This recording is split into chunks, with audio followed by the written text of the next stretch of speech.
Olá, meus queridos, é um prazer estar aqui com vocês para estudar um pouco mais da Palavra de Deus em um podcast, Direto ao Foco, nosso podcast.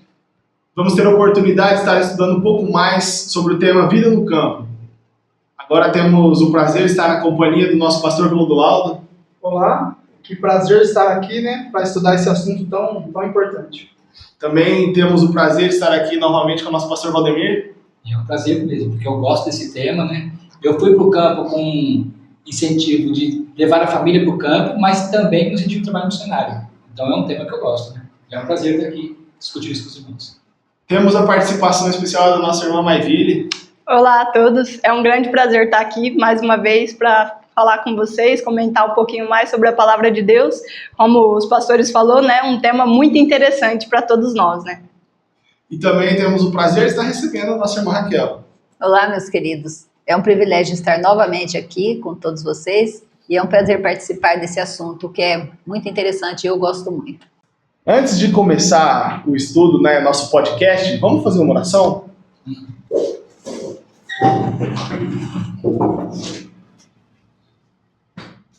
Maravilhoso Deus e eterno Pai, em tua amada presença estamos novamente. Agradecidos, Senhor, por todas as bênçãos até aqui recebidas, pelo teu amor, pelo teu cuidado. E pedimos que o Senhor derrame sobre nós o poder do teu Santo Espírito, abrindo nossa mente, preparando nosso coração para a mensagem que vamos estudar aqui. Amém. Pedimos também por todos aqueles que vão estar ouvindo, aqueles que estão pensando sobre essa mensagem, já receberam a mensagem, aqueles que já se decidiram, que o Senhor possa, que essa discussão aqui, essa conversa, esse diálogo, pode servir de motivação e força para aqueles que não tomaram posição. Amém. Que o seu povo possa atender a mensagem e que as famílias possam ser retiradas das cidades e do campo para a salvação de todas as suas famílias. Perdoa-nos muitos pecados, eu pedimos agradecendo em nome de Jesus. Amém. Amém. Esse assunto que já foi discutido no primeiro vídeo, falamos bastante sobre ele, só que hoje vamos abordar alguns tópicos diferentes, e um ponto de vista diferente. São pessoas novas, diferente das que vieram no podcast passado. Tirando eu, Tirando o nosso pastor Valdemir, que gosta desse tema, Então vamos ter uma visão diferente, alguns tópicos diferentes, Alguém quer dar uma introdução ou falar alguma coisa sobre vida no campo? Eu queria começar a falar sobre o principal motivo de nós estarmos indo para o campo, O primeiro tópico, que o pessoal fala muito assim, não, tem que ir para o campo para preparar o caráter. Sim, sem dúvida nenhuma, essa é a essência. Mas preparar o caráter de quem?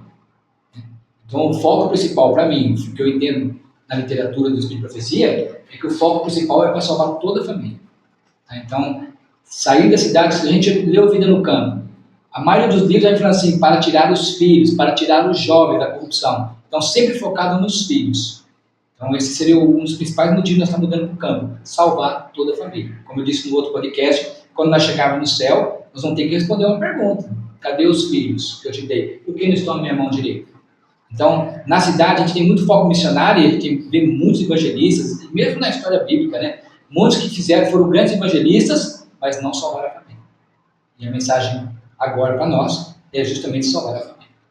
E é interessante que nem o nosso pastor comentou, que assim, a família, salvar a família é o foco. E por que muitos textos falam dos filhos? Porque quando os pais estão unidos para salvar e construir o caráter dos filhos, para elevar eles ao céu, automaticamente eles já estão construindo deles junto, Então, por isso a família, porque quando o pai e a mãe estão junto no propósito de construir um caráter nobre nos filhos, claro, com a ajuda de Deus, eles também já estão se preparando, E por isso a família é tão importante. E por isso a gente vai ver ao decorrer de todo o nosso tema aqui, o quanto o campo ajuda na construção da família, da união da família, Eu sou o único aqui que não tenho filho ainda, Vamos, quem sabe em breve, Só Deus sabe. Mas assim, vocês que têm filhos, que já são avós, Vocês percebem muita diferença entre criar um filho, uma criança, um jovem, educar eles na cidade e educar no campo? Essa diferença ela é notável em todos os detalhes da vida da criança. Em todos os detalhes. Eu criei meus filhos parte na cidade e parte na periferia da cidade, que é próximo, numa chácara. E eu sei que na chácara já melhorou um pouco do que na cidade. Mas até o gosto alimentar, tudo é influenciado, tudo. a maneira deles ficarem mais agitado, menos agitado, o gosto, o amor pelas plantas, pela natureza, tudo influencia. Então, cada detalhe da vida é influenciado quando você muda para o campo. Porque, como a Raquel disse aqui, nós criamos nossos filhos praticamente na cidade, né? Mas agora nós estamos criando nossos netos, né, no sítio. Está morando com nós lá no sítio, então a gente vê esse contraste, essa diferença, né?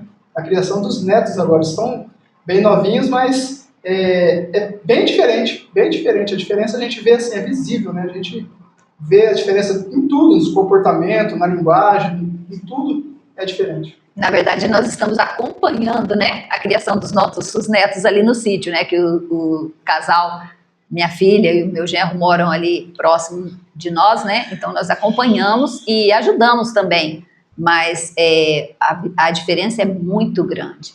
A gente fala tá criando porque sempre os avós acham que tá criando, né? Mas quem cria são, Tá querendo são os pais, né? Não, mas isso é questão de amor, né? A gente tem o exemplo de Ló. E o que acontece? Hoje, eu continuo pregando vida no campo, né? Eu pregava antes de ir para o campo e continuo pregando agora com mais força ainda. E a gente ouve as pessoas dizerem assim, não, eu vou para o campo, só que tem vários projetos primeiro. Né? Alguns até falam assim, eu vou quando aposentar. E alguns até falam, desculpa interromper, quando meu filho se formar, né? Isso, vai esperar o filho se formar, vai esperar... Então, são vários motivos. Veja bem, olha, se a gente pegar a experiência de Ló, o que aconteceu com Ló? Ló foi criado no lar de Abraão. É isso que eu tento explicar para as pessoas que não pregam vida no campo. Ló foi criado no lar de Abraão. Então ele tinha uma estrutura religiosa. Já os filhos dele não foi criado no lar de Abraão. Foi criado, alguns parcialmente, outros quase totalmente, já fora do lar de Abraão, alguns já em Sodoma, né? Então o que aconteceu? Os filhos não tinham a mesma estrutura espiritual que tinha o pai, no caso Ló. Ló, quando foi para o campo, quando ele foi para Sodoma, escolheu aquela região, ele se propôs no coração dele que ele não ia se corromper e que não ia corromper a família. E aí o Espírito de Profecia fala que ele fracassou completamente nisso. Por quê? Porque os filhos, mesmo que os filhos, aqueles mais velhos, que foram criados um pouco no lar de Abraão e um pouco fora, eles se corromperam, estão se contaminando com a corrupção da cidade. E quando chegou a hora de sair, não saíram. E os que saíram ainda fizeram arte, né? E Ló perdeu toda a família. Então, o que os pais têm que entender é assim, muitas vezes, pais adventistas, que já estão de terceira geração adventista, quarta geração adventista, tem uma estrutura, mas os filhos não têm. E o mundo, nos últimos anos, se corrompeu de forma assustadora. O mundo é corrupto desde a época de Adão, vou falar, né? Mas nos últimos anos agora, o mundo tem se corrompido de forma acelerada. E criar os filhos nessa corrupção e salvar os filhos nessa condição se tornou extremamente difícil. Por isso a mensagem veio agora. Agora não. Vou falar agora, falando de 200 anos já, né? A mensagem veio na última geração agora para que nós tirássemos os filhos da cidade para poder salvar a família. Então perguntou qual que é a diferença? Não, a diferença é gigantesca. A diferença é gigantesca. Você mora na cidade, você trabalha no emprego, seu filho em outro, você nem vê seu filho. Vê um pouquinho à noite. Quando que no campo você trabalha ao lado do filho. Ao lado do filho. Eu lembro quando o Marco estava com nós lá, agora o Marco está trabalhando na cidade, quando o Marco estava, eu ia aguando, o Marco dirigindo o trator, eu aguando as mudas e o Marco cantando. Então, assim, é uma alegria muito grande você trabalhar ao lado do seu filho louvando a Deus. Assim, não tem. Eu lembro que o Clodovio comentou uma vez no culto, ele comentou, só quem está lá para saber a diferença. Vem e vê. Você nunca sentiu uma proximidade tão grande com Da o seu família, filho do que como ali, né? Como ali. Uma intimidade grande com ele, né? É muito comum os pais dizerem assim, nossa, eu não esperava isso pro meu filho. Vai, não espera, não conhece? Nem conhece. Exatamente. Não conhece os filhos, eles vão para a escola de manhã, volta, o pai vai trabalhar, volta. Então a vida na cidade envolve tanto a pessoa que ela não conhece o filho, e aí quando o filho faz uma atitude, se surpreende com a atitude do filho. Nossa, eu não esperava isso dele. Mas não conhece.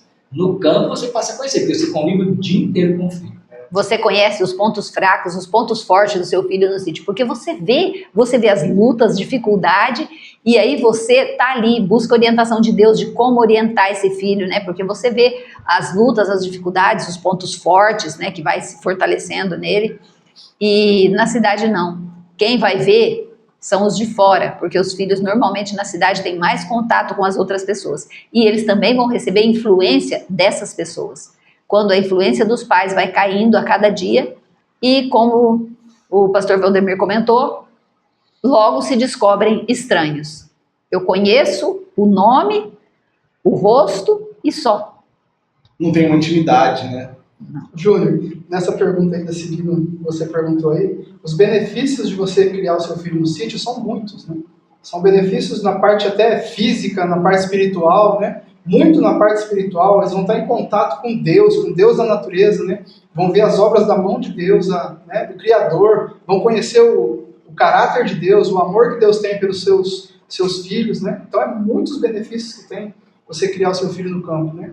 Você vai ver seus filhos vão ver ali todo o poder de Deus, né? Vão aprender a clamar a Deus quando precisa, né? Precisa de chuva, precisa de sol, precisa das coisas da natureza para as plantas crescer. Vai aprender o trato com os animais, né? Que são as criaturas de Deus. Então, são muitos benefícios.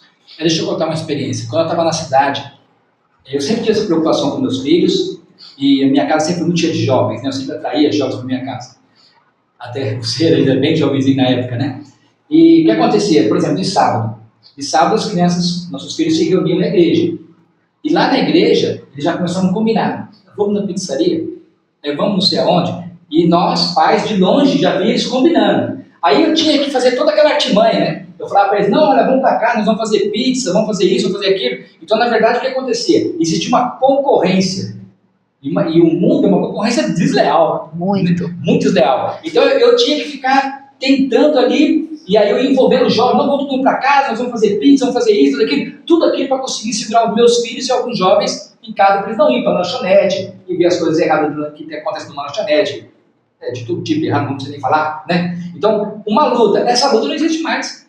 No campo não tem essa luta que fica o tempo todo lutando, concorrendo com a cidade. No campo, meus filhos trabalham com nós, passam o final de semana, às vezes nós reúne no próprio sítio, que a gente tem visita lá no Avisa, reúne no próprio sítio, às vezes a gente pega a família e vai na cidade, reunir numa igreja adventista. Então, mas essa angústia que eu passava de final de semana, o campo acabou. Não existe mais isso. E o que eu acho também muito interessante é que as crianças criadas no sítio se tornam gratas.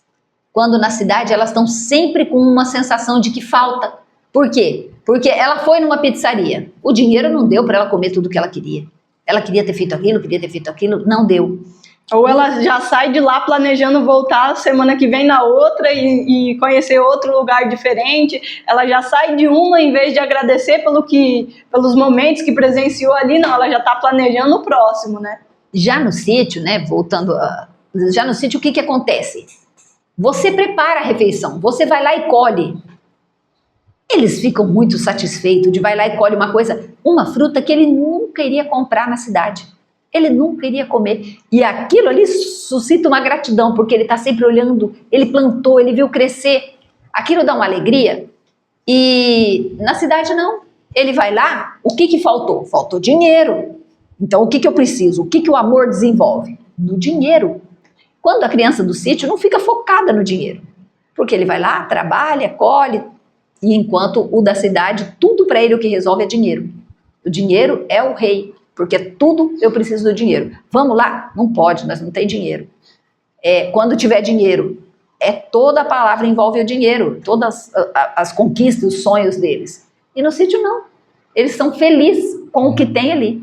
E acaba o conflito familiar, né? Porque na cidade o que acontece? Nós, pais adventistas, o filho pede, eles querem uma lanchonete, até num boates, né? Lanchonete com música, essa história toda. E aí a gente vê que no ambiente, fala para o filho, não filho, não é um bom ambiente para você, aí começa a ter discurso, os anjos não estão lá, tal. Mas como fica a mente do filho? Puxa, meu pai não deixa eu ir aqui, meu pai não deixa eu ir ali, meu pai não deixa, né? Então, tudo não. Tudo não, e na cidade é muito não. Quando no sítio não existe esse não, posso fazer isso? Pode, posso fazer isso? Pode. Então assim, acaba o conflito, há uma proximidade, tira o filho dessa influência, porque queira ou não, por mais que o filho participa da igreja, trabalha, mas ele está constantemente com pessoas corruptas, com situações corruptas, com propaganda corrupta, porque não existe nada disso no sítio.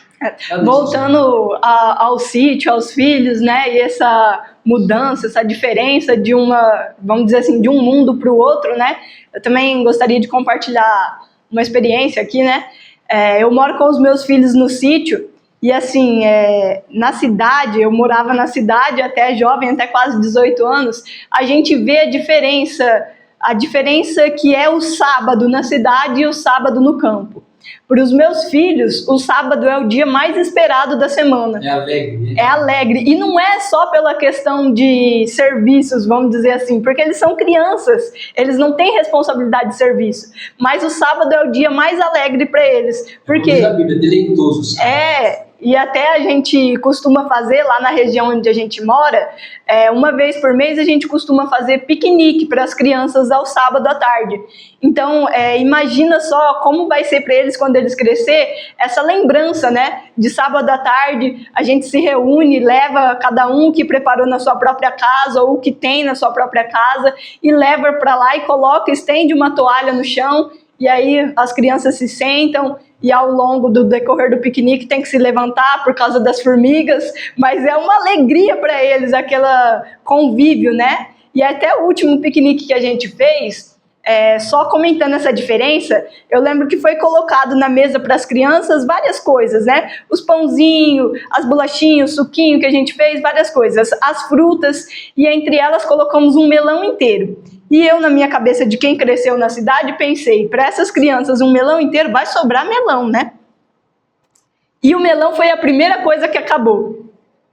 E só as crianças comeram o melão. E elas amaram o melão.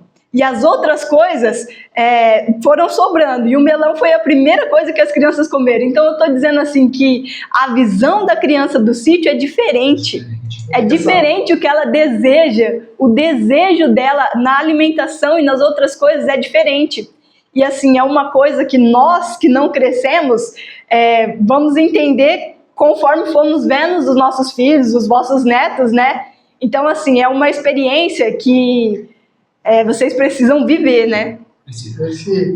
Essa fala sua é tão interessante que tem crianças na cidade que nem sabem o que é melão, né? Tem crianças na cidade que nem sabem. Se sabe o que é melão, não sabe como que ele nasce, como que é, se dá em árvore, se dá debaixo da terra, não sabe como é o melão, né? Então tem muitas... Criança não, adulto também. Adulto também.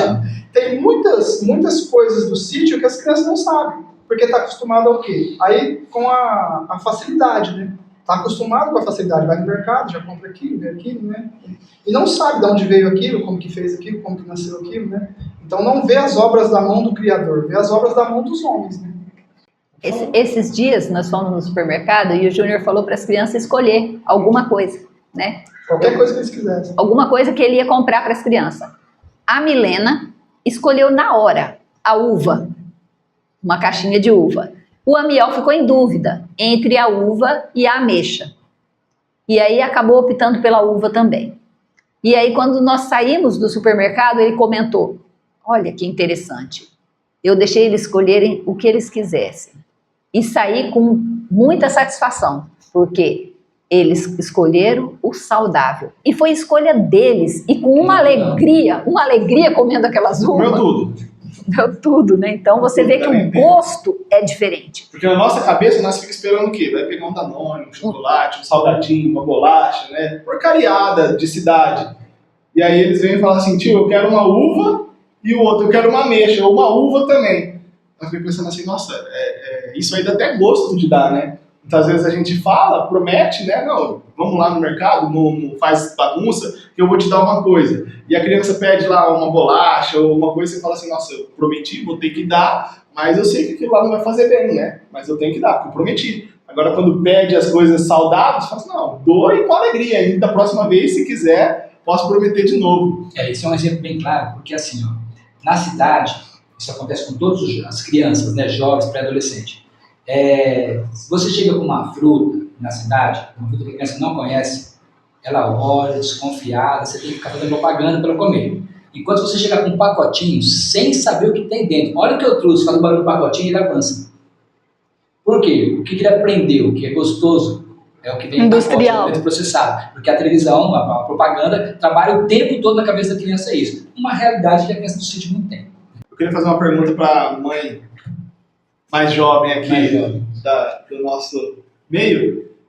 Porque muitas pessoas, né, eu escuto, não sei se você já escutou, você que é mãe deve ter escutado, as pessoas dizem assim, mas você vai criar uma criança no sítio, ela não vai ter convívio com outras crianças, ou muitas crianças, vai crescer antissocial, vai crescer do mato, né, uma criança do mato, bicho do mato, que é a expressão usada, né, Ou essa criança vai ficar menos sábia do que as outras, porque as outras vão ter vantagem estudando na escola, professores a todo momento, vai ter vantagem sobre... Você, como mãe, tem alguma preocupação sobre isso ou você está segura do que você está fazendo?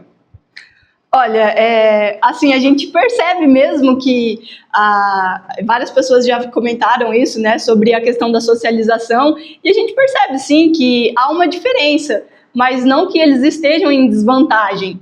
Há uma diferença, mas não, eles não estão em desvantagem. E a outra questão deles serem, vamos dizer assim, menos inteligentes, não, pelo contrário, sempre eu ouço as pessoas dizerem, nossa, como seu filho é inteligente, ou nossa, como a sua filha é inteligente, e algumas pessoas até dizem assim, nossa, a sua filha é tão pequena e ela é tão desenvolvida, assim, tão desenvolta, ela faz as coisas. No sítio, eles aprendem a ter uma responsabilidade que as crianças da cidade normalmente não têm, e eles aprendem a ter uma desenvoltura física melhor que as crianças da cidade também não têm. Isso eu digo porque eu vejo no desenvolvimento dos meus filhos, né? E quando a criança, né, desenvolve fisicamente, ela também desenvolve mentalmente e intelectualmente. Então, tudo isso eu observo nos meus filhos. Então, eu não tenho medo deles serem inferiores nisso. E é claro que eu, no sítio, também tenho mais tempo para me dedicar a eles, né? Quando a gente está no sítio, a gente louva junto, a gente estuda junto, eu estudo com eles, eu conto história, leio histórias para eles, e meus filhos sabem muitas coisas, decores, conhecem muitas coisas só de olhar, já sabe dizer o nome. O Amiel já sabe a diferença entre cidade, país, estado, e ele tem só 4 anos, e isso é só da gente viajar, ir de um lugar para o outro, ir lá no sítio, ele sabe muito mais nome de árvores do que eu, na verdade, né? E então, assim, eu não tenho nenhum receio quanto a isso, né? E agora, a questão da socialização é diferente, mas não seja negativa, né? Diferente é a mesma coisa que você pegar uma criança que cresce na cidade de São Paulo, na cidade de Belém ou na cidade do Rio de Janeiro. É diferente. Então, uma criança do sítio também é diferente. E nem tanto diferente, né? Eu só quis colocar esse ponto para você, que é mãe, explicar. Mas eu vejo hoje em dia na cidade essa questão do bicho do mato, né, da socialização, era mais para antigamente, porque hoje em dia a criança que cresce na cidade cresce com uma tela na frente e nem olha para as outras crianças, nem brinca junto. Então, assim, a do sítio hoje é mais social do que a que cresce na cidade, né? É o vício digital. O vício digital tem prejudicado, causado uma série de problemas até de saúde. Só falar um pouquinho desse assunto aí, que é muito interessante, que pode até ter algumas desvantagens, né, para a criança da cidade, para do campo, mas tem muitas vantagens. E uma supera a outra, né? Eu acho que a criança do campo, ela tem a maior de todas as vantagens, que é uma maior comunhão com Deus. Fazendo a vontade de Deus, né? Esse é o principal. Você queria... Nós estamos falando de filhos, né? E os pais que estão na cidade, eles encontram enorme dificuldade de levar os filhos para o campo. O que acontece assim com o jovem, ou pré-adolescente? O jovem, ele não quer sair do ambiente dele. Então, se você mudar, que nem, por exemplo, eu não vou pegar no meu caso não, vou pegar o caso dos meus primos, que saíram de Jundiaí para Rio Preto. São 2 cidades. Quando os pais decidiram mudar para São José do Rio Preto, eles fizeram uma guerra. Eles não queriam ir. Aí o pai mudou, mesmo assim, os pais trouxeram os filhos para São José do Rio Preto. E ficou aqui, tipo, uns 2 anos. São José do Rio Preto não deu certo as coisas para ele e teve que voltar. Aí os filhos fizeram uma guerra que não queria voltar para Jundiaí. Aí ele voltou para Jundiaí, trabalhou mais alguns anos, né, uns 5, 6 anos, e conseguiu voltar para São José do Rio Preto. Os filhos novamente fizeram uma guerra porque não queriam voltar para São José do Rio Preto, né? E hoje eles estão até hoje São José do Rio Preto. Então, assim, os filhos, eles não querem sair do ambiente deles. Eles acham que o mundo vai acabar, né? Mas meus coleguinhas e tal. Mas aqui tem um exemplo, né? De uma mãe, hoje, mas que era uma jovem, como vocês foram para o campo, e ela foi chorando para o campo. Não queria, ela foi adolescente. Ela já era adolescente, né? Eu já tinha quase 18 anos, né? Então não queria ir para o campo, hoje está no campo, está feliz no campo, está criando os filhos, a gente vê nitidamente, né? Está criando os filhos no campo. É isso que os pais têm que entender. Que às vezes o filho não quer, e aí os pais ficam, nossa, mas ele não quer ir para o campo. Ele não quer porque o jovem tem muito medo do desconhecido. Mas na verdade não é só isso. Todos nós temos medo do desconhecido. E todos nós ficamos acomodados na situação que estamos. A diferença é que conforme você vai crescendo, você tem uma visão diferente. Você entende que o propósito da mudança é maior do que o que te prende para ficar. Agora, o jovem, talvez ele não tenha essa visão ainda. E, no meu caso, eu não tinha essa visão ainda, mas com o passar do tempo, você vai adquirindo essa visão. Então, às vezes, para os pais, é mais fácil entender. E os jovens, até assim, eles podem não querer, mas depois de um tempo, conforme eles forem entendendo ou se readaptando ao novo local, eles vão passar a gostar. E como na experiência que você contou, eles vão passar a gostar e às vezes vão gostar até mais do lugar onde eles estejam, né? O interessante é assim, porque a experiência que eu tenho com os jovens que eu conheço, que vocês estão longe agora, a gente vê a tua felicidade. Mas é que assim, o jovem que é da cidade, ele tem essa resistência de mudar para o campo, os filhos, porque ele tem os coleguinhas e tal. Mas depois que eles chegam lá, ele não quer voltar de jeito nenhum. Então, eu pergunto para os jovens no campo, você está feliz aqui? Estou muito feliz. E a gente vê exemplo, por exemplo, como eu contei no outro podcast, que as crianças não levou só um pouquinho de brinquedo, uma caixa, e estavam no campo há muitos anos, não tinha abrido nem a caixa ainda. Né? Então, assim, para a criança, a alternativa no campo é muito maior, não tenha dúvida disso. Para o jovem é muito maior. Os meus filhos hoje, nós estamos no campo, e às vezes eu tenho que buscar alguma coisa na cidade, às vezes eu falo para o Marco, você não quer ir? Não quero. Às vezes pegar a moto e buscar alguma coisa. Você não quer ir lá buscar? Não quero.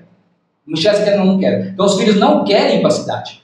Não querem. É uma diferença completa. Por isso que eu falo, os pais podem ficar tranquilos, que às vezes o filho é pré-adolescente, tem essa resistência por causa do coleguinha de escola, alguma coisa, mas quando ele chegar no campo, o mundo dele muda completamente. Muda. Você vê como que muda, né? Que eu tenho uma experiência, até a Raquel que gosta de contar essa experiência.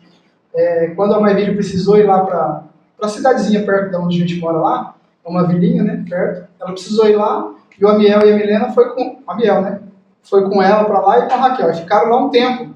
Ficaram um tempo lá, e depois quando o Amiel voltou... Foi para nascer a Milena. Foi para nascer a Milena. Quando eles voltaram, acho que ficou um mês lá, mais ou menos. Não, um pouco menos. Uns 20 dias. Ficou uns 20 dias lá. Quando o Amiel voltou, a gente foi para o campo ali, para a roça, e ele entrou no meio da roça nossa lá e falou, vó, vem aqui, vó. Aqui no meio da roça que eu sou feliz.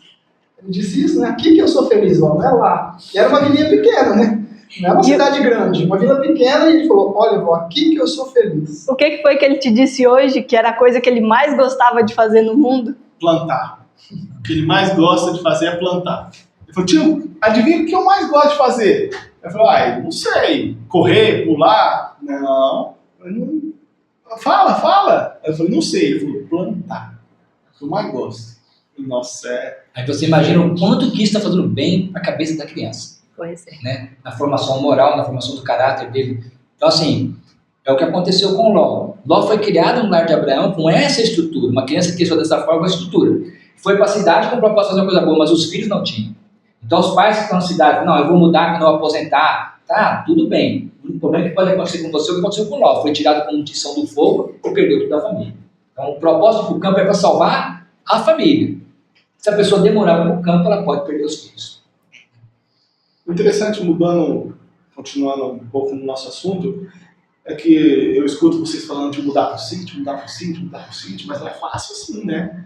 Nós temos que ter um planejamento e entender que vai ter dificuldades ao mudar para o sítio, né? Não vai ser assim, não, eu decidi, vou mudar para o sítio, vou lá, comprei um sítio, vou mudar e pronto, minha vida transformou de uma hora para outra. Não é dessa forma. Todos nós aqui que já fomos, passamos por dificuldades, e bastante, né? Sim, a mudança para o campo é assim, para alguns não vai ser tão difícil. O texto fala isso, que Deus vai abrir o caminho. Para outros, ela fala que vai ter que lutar muito para abrir esse caminho. Então, realmente, algumas pessoas, pelo propósito divino, ele vai abrir todas as portas e a pessoa vai colocar a pessoa no campo. Isso vai acontecer com algumas famílias. Mas tem família, e eu fui uma delas, que vão ter que lutar para chegar no campo. E eu, falando nessa questão, eu sempre sonhei em criar meus filhos no campo. Esse era o meu propósito de vida. Só que o tempo passa. E a gente, na cidade, Fica presa, eu tentando envolver o meu esposo nesse plano, né? Não sei como era para ele, no coração dele, mas o meu era um propósito firme esse. Só que eu queria comprar um sítio, eu não tinha condição, e aí eu fui indo, não, vou trabalhar, vou fazer isso, vou fazer aquilo. A vida passou, meus filhos viraram adolescente e eu estava na cidade ainda. Então eu percebi que os meus filhos agora gostavam de coisas muito diferentes do que eu e estavam ficando muito diferentes. Eu falei, não, eu preciso ir para o sítio, só que agora eu não tenho mais tempo. Eu venho planejando isso há quantos anos? Acabou o planejamento, não deu certo, eu vou agora. Então fomos. E aí Deus foi abrindo os caminhos, como assim, Muitas pessoas ficam nessa zona de conforto, é por isso que eu quis citar isso. Eles ficam falando, não, mas eu tô querendo ir, eu tô planejando, eu tô fazendo, só que nunca vai. Não é o foco. O pessoal fala, eu quero ir pro campo, e todo adventista hoje, se você perguntar, não, uma hora eu vou pro campo, mas não é o foco. Aí quando eu vi que o mundo estava puxando meus filhos mais do que pro lado de Deus, eu não estava tendo forças mais para lutar, porque eles vão ficando, formando a mente e tudo, e ficando independente. Então eu disse, agora Deus me diz, escapa-te por tua vida. Peguei a minha família e fui embora para o campo. E foi a melhor decisão que eu fiz. E eu, assim, a única coisa que eu falei, eu devia ter feito antes, né? Porque os meus filhos teriam aprendido mais, desenvolvido mais. Hoje eu vejo a alegria da minha filha criando os filhos dela no campo. E eu sou muito grata a Deus por isso. Mas assim, eu digo para os pais, não fiquem planejando tanto tempo. Um pouco a gente tem que se lançar. Por quê? Eu planejei tanto tempo e enfrentei dificuldades como quem planeja poucos dias. As dificuldades vão aparecer mesmo. Eu acho que o conselho de Deus sobre a temperança se aplica a tudo, né? Não só sobre a alimentação. Temperança até nisso. Você não pode planejar a vida inteira e também não pode ser precipitado. Isso. Você tem que ter temperança. Você tem que achar a linha certa nesse meio, entre ser precipitado e se prolongar nos seus projetos. Então você tem que achar esse meio, né? Você não pode planejar a vida inteira. Uma hora você tem que tomar a sua decisão. E você também não pode se precipitar. Ah, eu ouvi que tem que ir para o campo, eu vou hoje. Não, você tem que se preparar, mas não pode se preparar a vida inteira. Você tem que uma hora tomar a atitude, né? Fazer a ação. É assim mesmo. As dificuldades tem, para cada um é de uma maneira, cada um tem uma dificuldade. Outros têm mais facilidade, né? Outros têm mais recurso, outros têm menos recurso, um tem mais vontade, outro tem menos vontade, então cada um tem uma dificuldade, outros têm facilidade, e assim, a dificuldade existe, mas o propósito esse é o plano de Deus, esse é o propósito, né? Esse é o plano de Deus na minha vida. E uma dificuldade muito grande que eu encontrava, assim, era ter essa consciência, que é o plano de Deus, mas sempre ficar adiando, né? Sempre ficar adiante. Fazendo como eu estou me preparando, né? E eu estava me enganando a mim mesmo, né? Que estava cômodo essa situação para mim, estava cômodo, porque eu estou me preparando, eu estou juntando dinheiro, juntando recursos, vou comprar isso, comprar aquilo para ir para o campo, e nunca ia, não conseguia me libertar disso, né? Não ia, tinha vontade de ir, sabia que era o propósito de Deus, mas não ia, porque ficava preso nisso. Então assim, como Ló, né? A gente não pode ser vagaroso. Tem que tomar uma decisão, saber que é a vontade de Deus, tomar uma decisão, e mesmo que tenha dificuldades, nós temos que tomar a decisão. Tem um evangelista que ele fala assim, você entendeu que é para ir para o campo? Não, entendi. Então, quando você chegar em casa, já encaixou todas as suas coisas. Ah, se eu tenho que ir a casa ou conseguir, não importa qual que é o processo. Você vai embalar tudo que você consegue viver sem já, porque essas caixas vão estar te lembrando constantemente, eu preciso sair, eu já embalei. Colocar um foco, é como colocar qualquer outro tipo de foco na vida. É colocar um foco, eu vou pro campo, tenho que me preparar, tenho que pagar dívida, que eu estou devendo algum carro, alguma coisa que eu fiz, tenho que acertar essa dívida, tenho que preparar recurso, tenho que comprar ferramenta, como nós discutimos no podcast. Então assim, mas tem que manter o foco, tem que estar sempre avançando até chegar a concluir. Porque uns vão ter facilidade, outros vão ter que lutar muito para conseguir. Porque a gente sempre fala assim, né? Não, tem que se preparar. A gente tem que se preparar sim, mas não é a vida inteira se preparar. Por exemplo, tem um casal que não tem nada, como era o nosso caso. Nós não tínhamos nada. Tinham comprado uma casa, mas era toda de parcelas. E aí ele diz assim, eu vou esperar eu comprar o meu sítio. Quando que ele vai ir? Quando os filhos estiverem adultos. Porque ele não vai ter essa condição. Então vai, arrenda um pedaço, faça um plano.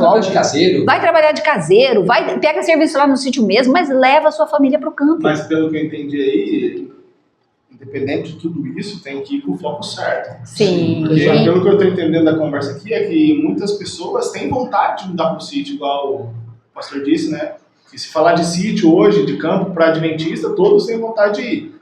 Mas pelo que eu estou entendendo da nossa conversa, é que se não for com o foco certo, com o objetivo certo, vai ser difícil permanecer. Sim. Por exemplo, vamos pegar exemplo. Teve gente que foi para o campo agora na crise do Covid. E não só adventista, eu moro no campo, as casas no campo aluguel eram insignificantes, e de repente o aluguel subiu, porque tanta família ficou com medo do Covid, famílias que não eram adventista, mas foi para o campo fugir. Então, muita gente foi, se você for com o propósito, fugir de uma crise, quando a crise passar, Vai Você voltar. Você vai voltar. Perdeu o sentido de estar Perdeu o lá. sentido. Ah, eu quero ir pro campo para ficar rico. Vou plantar isso aqui, eu vou ficar rico. Vai Não passar. deu certo, Não deu certo, perdeu o não, qual- sentido. Qual que é o foco? É o mesmo foco de guardar o sábado. A pessoa entende que tem que guardar o sábado, ela às vezes até sai do seu emprego, tem várias experiências, a pessoa abandona o emprego, passa por dificuldade, mas não volta a trabalhar no sábado. Ela mantém o foco, por mais que ela passe dificuldade, a família critica, ela mantém o foco de guardar no sábado e Deus depois abre as portas e ele consegue. O campo é a mesma coisa, a pessoa mantém o foco, às vezes ele enfrenta muitas dificuldades, mas ele não perde o foco. O objetivo de estar no campo é para a formação do caráter e a salvação de toda a família. Esse é o motivo principal. Dificuldade encontra mesmo, né? Eu tive a minha dificuldade muito grande, né? Para ir para o campo, fui para o campo, sempre morei na cidade, nunca morei no campo, nunca trabalhei no campo, e as dificuldades foram muito grandes, dificuldade de deixar o emprego, deixar a família, deixar o lugar que você sempre morou, né? E uma das maiores dificuldades que eu enfrentei foi não saber nada, não entender nada de campo. Como que eu vou sustentar minha família? Não entender nada, como que eu vou viver lá, como que eu vou sustentar minha família lá no campo, porque o pai é o provedor da casa, né? Então, eu pensava sempre nisso, como que eu vou sustentar minha família, como que eu vou viver lá, né? Se eu não sei plantar, não sei o que planta na época que planta, todas aquelas regras que tem que ter no campo, né? Que você tem que conhecer. E eu não sabia nada disso. Para vocês terem uma ideia, quando nós chegamos lá no sítio, a gente comprou um sítio lá no Mato Grosso, quando nós chegamos no sítio, o nosso sítio que a gente comprou tinha uma plantação de mandioca já, grande, e tinha uma pequenininha. O rapaz tinha plantado bem pequeno. E eu fui carpir essa plantação de mandioca. Veja que eu não sabia a diferença do mato e da mandioca. Carpi quase toda a mandioca, eu não sabia que era mandioca, pequenininha, né? Carpi quase toda a mandioca, eu não sabia a diferença de mato e mandioca. Então, ver como que era a minha situação no conhecimento do campo, né? E a natureza é muito engraçada, porque a natureza, eu falo que ela tem imitose. Não sei se você já viu essa história da imitose, né? Quando você planta mandioca, surge uma erva daninha que, quando pequenininha, ela parece muito com a mandioca. Se você plantar feijão, vai surgir uma erva daninha que parece com feijão. Então, a pessoa inexperiente, ela faz isso, ela vai carpindo tudo, sabe, né? A gente ficou por um tempão, quando a gente morava no Mato Grosso, né? Cultivando um matinho que a gente achava que era semente de morango que tinha brotado, né? A gente plantou a semente de morango no canteiro e encheu daquele matinho. Parecia, que né? parecia. Imitose, não nasceu nenhuma semente de morango, mas encheu daquele matinho. E a gente ficou lá cultivando aquele matinho por um tempão, até que a gente entendeu que era mato. Então as dificuldades são muitas, essa foi a minha. Para outras pessoas é outro tipo de dificuldade, né? Não tem recurso, não tem... apesar de que nós também não tínhamos recurso, né? Como a Raquel disse, não tínhamos recurso também. Mas assim, é o propósito, sempre o foco, né? O propósito principal é o quê? Não só, o principal é levar os seus filhos, criar a família no campo, mas também, para nós, para todos nós, o principal é que a Serva do Senhor diz assim, que nós temos que ir para o campo, por quê? Porque nós vamos ter uma maior comunhão com Deus lá no campo, né? Todos, não só os filhos, as crianças, mas também todos vão ter uma maior comunhão com Deus e nós vamos melhorar o nosso caráter lá no campo. É lógico que para que isso aconteça, né, eu gosto de citar esse evangelista, né, são duas grandes mudanças. Uma mudança para o campo, outra tirar a cidade da cabeça. Porque tem pessoa que vai para o campo, leva todas as coisas da cidade para o campo, e não há consagração, porque ele continua, leva a televisão, né, e ele continua no mesmo ritmo. Então, tem que haver uma mudança para o campo, e depois tem que tirar a cidade da cabeça, são dois processos. E a outra questão interessante também é que a gente fala muito de campo, de ir para o campo, né, e as pessoas acham assim, então vocês acham que é o campo que vai salvar. Não, quem salva é Cristo. Sempre nós sabemos e é Cristo quem salva. Mas o campo nós vamos ter uma maior comunhão com aquele que salva, com Cristo. Eu acho interessante porque, assim, quando a gente vai para o campo, quase todo mundo vai com um monte de projeto, porque você tem que fazer planejamentos. E a maior parte chega lá, aquilo lá acaba tudo. Não é aquilo que vai dar certo, mas Deus é maravilhoso. Ele vai construindo de uma outra forma e abrindo a tua mente, você vai vendo outras formas de viver. E quando eu fui para o Mato Grosso, eu orava muito pedindo, Senhor, ensina-nos a viver aqui. Nós não sabemos viver no campo e não temos experiência nenhuma, nos ensine. E ele estava guiando tudo, só que no momento a gente não vê. Depois, olhando para trás, eu falei, ele estava cuidando de cada detalhe. Era a mão de Deus. Era a mão de Deus o tempo todo. E eu não sabia. Então, assim, a gente tem que orar e confiar e fazer tudo que está ao nosso alcance. Ali, a gente adquiriu bastante experiência, que nós não tínhamos nenhuma. E não vou dizer que eu sou muito experiente, não. Mas perto do que eu tinha, né? Sim, hoje eu já tenho muita experiência. Lá, nós tínhamos a terra e não tínhamos condição de trabalhar na terra. E então eu arrendei um pomar de acerola para tomar conta. Esse pomar já era frutivo já, né? E os donos ajudavam na limpeza do pomar de acerola. E a minha parte era mais colher e entregar. Aprendi bastante a lidar com a acerola, porque mesmo não fazendo todas as partes, eu via quando os donos faziam, né? Então aprendi bastante. Maracujá também, nós trabalhamos. Aprendemos que mandioca é uma boa opção para quem vai no campo em qualquer lugar. Só que existe lugar que vai ser venda para comer, alguns lugares é para farinha, mas em toda parte ela é uma boa opção. Fomos aprendendo muitas coisas. Deus foi nos ensinando cada detalhe e quem for para o campo pode ter certeza. Se você for diligente, dedicado, Deus vai ensinar. Vai ser tudo fácil? Não. Vai passar dificuldades? Vai. No Mato Grosso a gente tinha algumas dificuldades e nós mudamos depois para o Pará. São outras dificuldades, totalmente diferentes. Mas em todas elas Deus vai nos ensinando, né? O que nós temos que ter a certeza é assim, que se Deus pediu para ir para o campo, se é a vontade dele, nós temos que ir fazer a nossa parte que ele vai fazer dele, vai abençoar, né? Só completando aquela questão da mandioca, né? Depois de 7 anos agora no campo, né? Hoje eu sei diferenciar a mandioca da macaxeira, né? Que muita gente aqui em São Paulo não sabe nem o que é macaxeira, né? Eu planto mandioca e não sei a diferença. A mandioca brava e a macaxeira. A que você planta é a macaxeira. Eu só planto a macaxeira, né? E de macaxeira já existem vários tipos, né? E eu ainda não conheço a diferença da brava, porque a gente não planta brava. Então, assim, a gente vai aprendendo e Deus vai ensinando e a gente vai se dedicando e Deus vai... Outro ponto importante que eu queria levantar aqui é que eu estava pensando, né, e nós comentamos um pouco sobre isso, mas eu queria perguntar para vocês. O que vocês pensam dessa questão de quantas pessoas têm que ir para o sítio? Porque quando eu mudei, né, quando nós fomos para o Mato Grosso, foi difícil, eu penso, né, mais difícil porque nós fomos sozinhos. Mas também não acho certo, ou não penso que é certo, né, e até o próprio Espírito de Profecia diz que não pode mudar muita gente para o mesmo lugar. O que cada um pensa sobre isso? Vamos lá. Essa é uma questão que o pessoal comenta muito, né? Mas não pode formar colônia no sítio, né? Primeiro definir, né? O que é uma colônia. Colônia era antigamente, na época do café, no passado, o fazendeiro fazia assim, tipo 20 casas, uma do lado da outra, assim, e formava aquela colônia. Um condomínio. Um condomínio. Então, esse uma casa lá do outro, a gente já sabe que não funciona. Ela usa duas palavras, ela usa não ajunteis, não façam colônias e nem agrupamentos. Então, é mudar muitas famílias. Então, ela cita no Vida no Campo o exemplo de Betty Creek. Betty Creek mudou mais de 200 famílias. E nós temos experiência hoje de alguns ministérios, como aqui no caso de Capitólio, que mudou 70 famílias.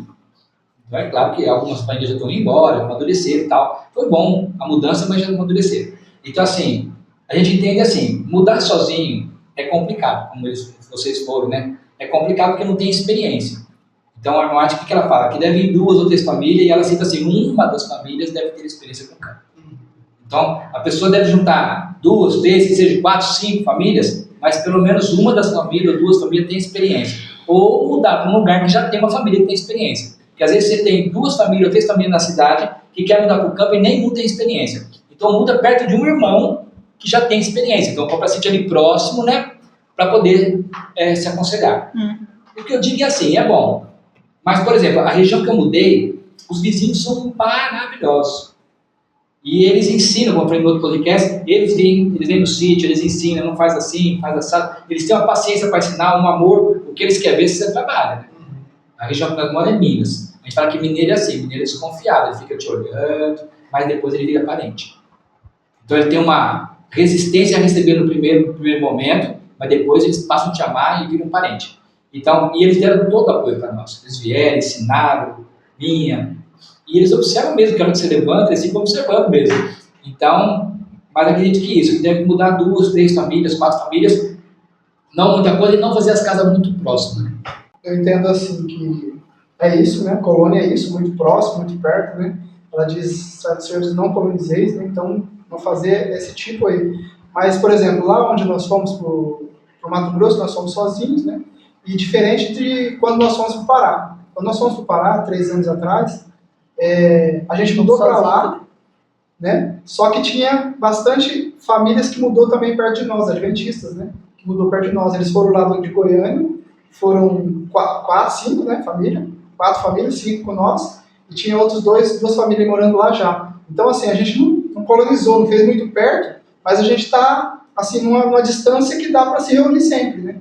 Então, assim, foi muito bom, porque a gente se reúne, né? A gente se ajuda, né? A gente se ajuda, a gente está fazendo lá também, sempre aos domingos, a gente vai nos sítios, cada domingo no sítio de ajuda, faz tipo mutirão, né? Ajuda, assim. Então, tudo isso é bom, né? Então, assim, não colonizar é uma coisa, agora você tá perto de outras pessoas é bom. Agora, é importante entender por que não colonizar.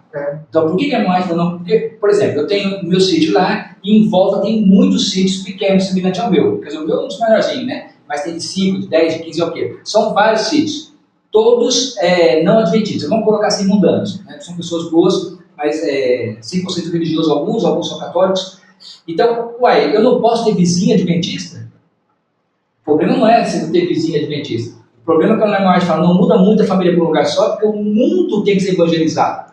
Então, as famílias devem se mudar um pouco para cá, um pouco para lá, para ir evangelizando o mundo todo. Tá? Mas não há nenhum problema de você ter 3, 4, 5, 6 vizinhos adventistas. Como você tem os vizinhos católicos, da Assembleia, vizinhos, não tem problema não ter vizinho adventista. O que a Moarte pede é justamente o que aconteceu em Betclic. Todas as famílias mudaram tudo Betclic, o mundo inteiro para evangelizar. Então ela falou, olha, vocês têm que sair, ela escreveu carta aqui, vocês têm que sair, de forma não precipitada, mas têm que sair para evangelizar outras regiões. Até porque Betclic se tornou zona de conforto. Zona de conforto. Exatamente, isso que eu ia comentar agora, né?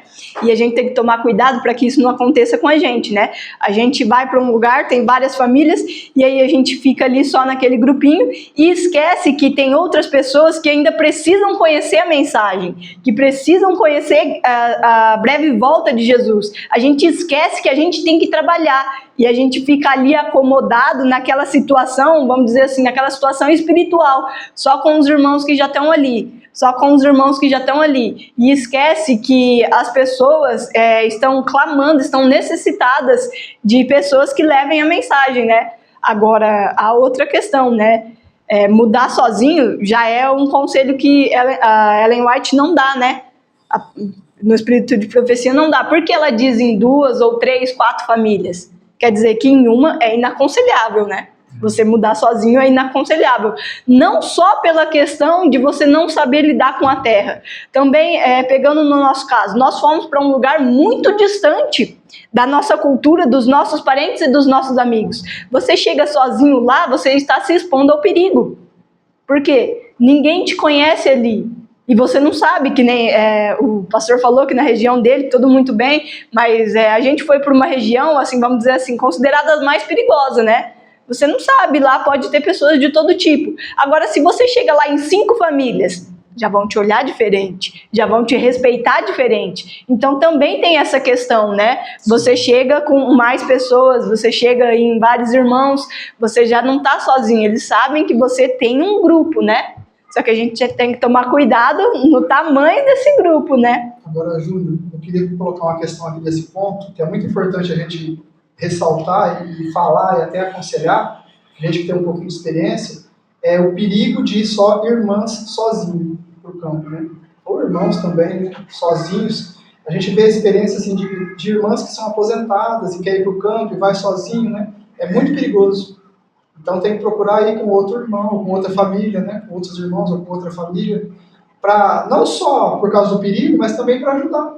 Tem muitas pessoas que não conseguem trabalhar no campo, né? Tem o recurso, mas não consegue trabalhar. Aí outro irmão não tem tanto recurso, mas consegue trabalhar. Então um ajuda o outro. Né? Exatamente. Troca é muito importante. Às vezes, que nem foi colocado, às vezes acontece desse casal de idoso ou dessas mulheres terem a condição financeira e os outros, como o irmão falou, têm a disponibilidade, a força para trabalhar, uma família com os pais mais jovens, vamos dizer assim, só que não tem a questão financeira. Nós somos irmãos e devemos nos ajudar também nesses pontos, né? Um ajuda o outro, né? Você ajuda num ponto, ele ajuda no outro ponto, né? A gente tem que, vamos dizer assim, buscar esses benefícios, né? E até na parte de evangelização. Também. De evangelizar. Um gosta mais de pregar, outro um tem um dom, outro tem outro. Cada um tem um dom, então ajuda muito isso. Né? Cresce muito o trabalho. e a disseminação da palavra de Deus. Alguém mais quer colocar mais algum ponto? Falando sobre centros avançados, né, uma das coisas que a Irmã Arte pede é a preparação de jovens. Então a gente vai para o campo para salvar nossos filhos e também para atrair outros jovens, né? Então alguns ministérios, não vou citar o nome porque eu posso esquecer de algum, fica injusto, mas vários ministérios, eles montaram escolas missionárias, né? E estão fazendo um excelente trabalho, preparando jovens para invadir, vamos dizer assim, né? Para ir para outro campo. Então, o trabalho no centro de saúde, o trabalho de publicação de literatura, o trabalho de preparação de jovens, especialmente preparação de jovens, é uma coisa que tem que ser pensada. Então, é o que você colocou, vai para o campo, mas tem que ir para o campo com o espírito missionário. Não você viver confortavelmente no sítio, mas com o espírito missionário. Essa é uma questão muito importante. E sempre lembrar, a irmã ela fala assim, muda para uma região, desenvolva um trabalho, quando o trabalho estiver firme, muda para outra. A gente tem que tomar cuidado para não ficar na zona de conforto também. Então, estava na zona de conforto da cidade, deu trabalho para sair, veio a crise, aí saiu, e agora tem que tomar cuidado para não ficar na zona de conforto também. Depois que você levanta o trabalho, se torna uma zona de conforto, né? E aí você quer ficar ali, não quer mais sair. Mas a gente tem que saber, como Paulo fala, né? Passa a Macedônia, ouviu a voz de um homem dizendo, passa a Macedônia e vem nos ajudar. Ele estava fazendo o trabalho, mas ele entendeu que o campo não tinha acabado. Havia tinha outros chamados, né? Nessa questão também de fazer o trabalho, eu não sei se o Júnior vai perguntar alguma coisa sobre isso, nessa questão de fazer o trabalho, a gente tem que pensar muito também na localidade, na localização, né? Se a gente ficar muito afastado, muito isolado, não tem como fazer o trabalho, né? Trabalho missionário, trabalho também no campo, né? A produção, escoar a produção, nós temos que pensar em todos esses detalhes também, para não sofrer tanto, né? Não sofrer tanto na parte de sobrevivência, um sítio, não sofrer tanto também para pregar o evangelho, levar o trabalho missionário, né? Você muda para um lugar isolado, não tem ninguém para você pregar, você vai ter que andar muito, né? Vai ter que todo dia ir muito longe. O pessoal liga muito para nós com relação a onde comprar, né? Então eu tenho visto duas frentes. Uma frente que quer comprar na beira do asfalto. Vou na beira da estrada principal. E aí explica, olha, se você mora na beira de uma estrada principal, dificilmente você vai poder sair final de semana, porque o sítio não pode ficar sozinho. Então a gente sempre fala, não compra na estrada principal. Pega ali, como é que chama? A servideira, né? Pega uma servideira e compra um pouco mais afastado. Então tem uns que não querem, tem uns que o Avise, por exemplo, ele está 20 km da cidade mais próxima, 10 km do asfalto, mais 10 de terra. Uma localização boa, que você escoa a mercadoria tudo certinho. Tem pessoas que foi lá e achou muito longe, ela quer morar 1 km do asfalto, né? E o outro lado é algumas pessoas que querem morar fim de linha, e aí comprou 50 km longe do asfalto, fora que tinha que chegar na cidade, né? Aí se você mora muito longe, você produz verdura, olha o custo que vai ficar levar essa verdura para a cidade, é inviável. Então a pessoa tem que pensar nisso. A irmã Arte não fala exatamente uma distância que você tem que morar, ela cita alguns exemplos, ela fala de escolas missionárias, tem que ser 10 km, né? Publicadoras, 12 km. Então, baseado nessas distâncias, o pessoal acabou colocando a questão de 10 km. Mas não existe nenhum texto dizendo quantos quilômetros. O que a pessoa tem que pensar eu vou comprar um lugar, de preferência que seja final de linha, no sentido assim, que ninguém vai ficar passando no seu sítio, né? Você compra, atravessa tudo e chega no seu. Então, no fundinho lá. Mas uma distância que você consiga escoar a sua mercadoria, que você vai produzir. Então, a pessoa tem que pensar, né? E pensar no trabalho missionário também. E também pensar no trabalho missionário. Ficar tão longe, tão isolado, né? Nós conhecemos pessoas, eu não fui lá, né? O pastor Tony foi. Ele morava no alto de uma montanha, que para subir até na montanha já era um sacrifício. Então, assim, aí como você vai trabalhar missionário? Então, você tem que saber. Aliás, eu conheci um outro casal também, que comprou no alto de uma montanha, com uma estrada muito complicada, o carro dele é 4x4, ainda tinha aquela cabo de aço na frente para puxar. Só ele chega no sítio dele. Então, quer dizer, comprou num lugar tão isolado e agora não recebe visita e ele mesmo não consegue fazer visita. Sofre, né? Não consegue, mas sofre. Então a pessoa tem que pensar nisso. Isso que é planejamento. Planejar e comprar num lugar onde a pessoa tenha a condição de se manter e tenha a condição de trabalho missionário. Os dois focos têm que andar junto, né? O preparo da família e o avanço do trabalho missionário. Com certeza. É isso. Queria agradecer a participação de todos aqui, né? Numa próxima oportunidade nós continuaremos falando sobre esse assunto, vida no campo, né? É muito amplo, tem muita coisa para se falar, né? Para preparar a todos, gostaria de agradecer a participação de cada um. Se vocês quiserem deixar algum recado para alguém, algum recado para os nossos ouvintes. O recado que eu gostaria de deixar é o convite, né? Nós montamos o Projeto da Vida justamente para dar apoio às famílias. Então as famílias que já se decidiram, que já entenderam a mensagem no campo, que quiser visitar nós no Projeto da Vida, passar um final de semana conosco ou alguns dias conosco, nós estamos com a porta aberta para estar recebendo essas famílias, para ver, a pessoa ter um contato mais pessoal, visível, né? Ver como que é a vida no campo, e também para a gente poder sentar e conversar e falar das dificuldades, dos conceitos, quais os cuidados que a pessoa tem que ter antes de mudar para o campo. Então, o telefone para contato aqui do pastor Valdemir, Projeto Avisa, quem quiser entrar em contato com ele para estar fazendo essa visita, nosso editor vai colocar aqui embaixo. Nós também temos uma terra lá no Pará, né? Mandar um abraço para o pessoal lá do Pará, os nossos irmãos que estão junto com nós lá na luta, né? Então, nós temos uma terra lá também, quem quiser nos visitar lá também, é longe, bem longe daqui, Longe né? daqui, né? Daqui. O pessoal da região de lá, né? Mas o pessoal da região de lá, do Pará, se quiser nos visitar lá também, as portas estão abertas. As terras lá são bem mais em conta do que aqui, né? No sul. É bem mais em conta lá. E é um prazer estar recebendo vocês lá, se vocês quiserem ir para conhecer as terras lá e como nós trabalhamos lá. Também vai estar deixando um contato aqui do pastor Clodoaldo, quem quiser estar fazendo uma visita lá, fala com ele, tá bom? Mais algum recado das duas irmãs? Não? Quer mandar um abraço para alguém? Queria mandar um abraço para todos os nossos irmãos lá do Pará, né? Eu também queria mandar um abraço para os irmãos lá do Pará e dizer para todos aqueles que ainda não tomaram a decisão, vem para o campo, porque vale a pena. Que Deus abençoe a todos que assistiram até agora. Se puder curtir, compartilhar esse vídeo, deixar nos comentários, ajuda bastante a nós, nosso trabalho. Que Deus abençoe a todos e até o próximo Direto ao Foco.